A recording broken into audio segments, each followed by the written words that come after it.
దేశవ్యాప్తంగా మే 3న జరిగిన NEET exam రద్దయింది. Paper leak అయినట్లు ఆరోపణలు రావడంతో ఈ పరీక్ష రద్దు అయింది.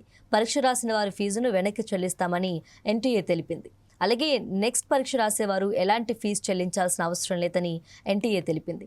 దేశవ్యాప్తంగా లక్షలాది మంది విద్యార్థులు ఎదురుచూస్తున్న నీట్ యూజీ 2026 పరీక్షపై కేంద్ర ప్రభుత్వం సంచలన నిర్ణయం తీసుకుంది. మే 3న జరిగిన ఈ పరీక్షను రద్దు చేస్తున్నట్లు అధికారికంగా ప్రకటించింది. రాజస్థాన్లో పేపర్ లీక్ అయినట్లు వచ్చిన ఆరోపణల నేపథ్యంలో పరీక్ష పారదర్శకతను కాపాడేందుకు ఈ నిర్ణయం తీసుకున్నట్లు కేంద్ర విద్యాశాఖ వెల్లడించింది.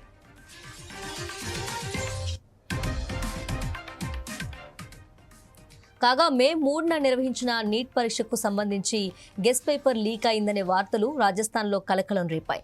దర్యాప్తు సంస్థల నుంచి అందిన ప్రాథమిక సమాచారం ప్రకారం పరీక్షా ప్రక్రియలో అవకతవకలు జరిగినట్లుగా కేంద్ర ప్రభుత్వం గుర్తించింది. దీంతో విద్యార్థుల ప్రయోజనాలను దృష్టిలో ఉంచుకొని పరీక్షను రద్దు చేయాలని నేషనల్ టెస్టింగ్ ఏజెన్సీ నిర్ణయించింది. ఈ పేపర్ లీక్ వెనుక ఉన్న సూత్రధారులను పట్టుకోవటానికి కేసును సిబిఐకి అప్పగించారు. రద్దు చేసిన పరీక్షను త్వరలోనే తిరిగి నిర్వహించనున్నారు. కొత్త తేదీలను ఎన్టీఏ తన అధికారిక వెబ్సైట్లో ప్రకటించనుంది. అయితే రీ ఎగ్జామ్ కోసం విద్యార్థులు మళ్లీ దరఖాస్తు చేసుకోవాల్సిన అవసరం లేదని ఎన్టీఏ తెలిపింది. పాత హాల్ టికెట్లు, కొత్త అడ్మిట్ కార్డుల ద్వారా ఎలాంటి అదనపు రుసుము లేకుండా పరీక్షకు హాజరు కావచ్చని అధికారులు తెలిపారు.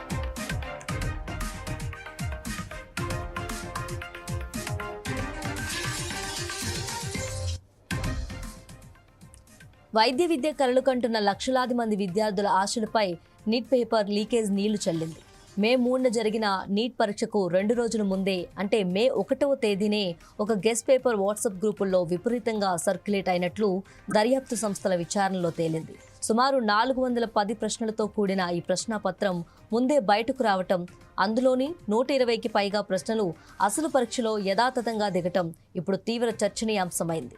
ముఖ్యంగా ఈ లీకేజ్ మూలాలు హైదరాబాద్లోనే ఉన్నాయన్న అనుమానాలు బలపడుతూ ఉండటంతో అభ్యర్థులు, తల్లిదండ్రులు తీవ్ర ఆందోళన వ్యక్తం చేస్తున్నారు.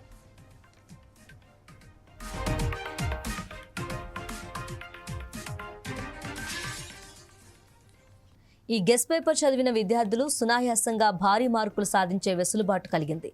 పరీక్షలో వచ్చిన 180 ప్రశ్నల్లో 120 ప్రశ్నలు ఈ పేపర్ నుంచే రావడంతో ఒక్కో ప్రశ్నకు 4 మార్కులు చొప్పున కేవలం ఆ ప్రశ్నలకే 480 మార్కులు వచ్చే అవకాశం ఉంది. వీటికి తోడు మరో 20 ప్రశ్నలకు సరైన సమాధానాలు గుర్తించగలిగితే 560 మార్కులతో ప్రభుత్వ మెడికల్ కాలేజ్లో సీటు సాధించడం పెద్ద కష్టమేమీ కాదు.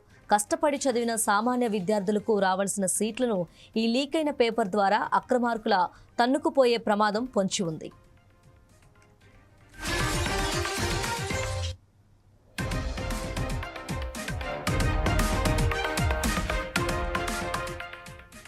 రాజస్థాన్ పోలీసులు స్పెషల్ ఆపరేషన్ గ్రూప్ జరుపుతున్న దర్యాప్తులో ఈ లీకేజ్ వెనుక ఒక భారీ నెట్వర్క్ ఉన్నట్లు బయటపడింది.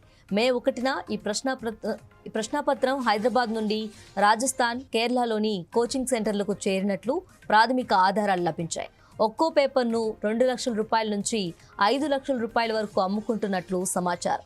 పరీక్ష ముగిసిన 4 రోజుల తర్వాత మే 7న నేషనల్ టెస్టింగ్ ఏజెన్సీకి కూడా ఫిర్యాదులు అందటంతో వారు కూడా అంతర్గత విచారణను వేగవంతం చేసి ఆ పరీక్షను రద్దు చేశారు.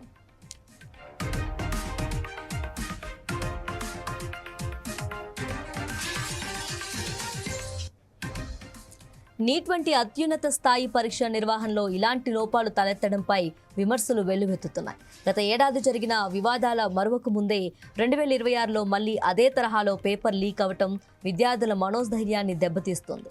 ఈ వ్యవహారంలో దోషులెవరో తేల్చి అర్హులైన విద్యార్థులకు న్యాయం చేయాలని డిమాండ్లు పెరుగుతున్నాయి.